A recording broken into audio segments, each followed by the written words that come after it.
Hi friends, आज मी बनवली होती काळ्या हुलग्याची आमटी। त्यासाठी इथे मी कांदा, टोमॅटो, कोथिंबीर बारीक कट करून घेतलेले आहे।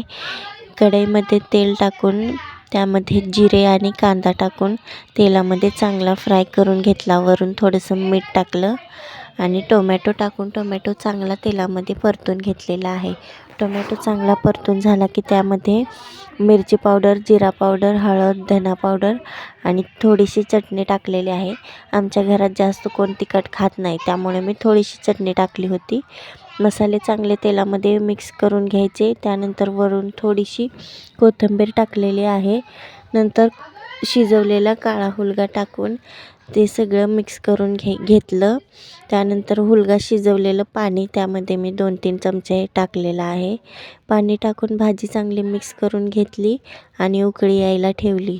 भाजीला उकळी आलेली आहे, भाजी मस्त झालेली आहे। माझ्या चॅनलला लाईक, शेअर आणि सबस्क्राईब करायला विसरू नका। Bye bye friends.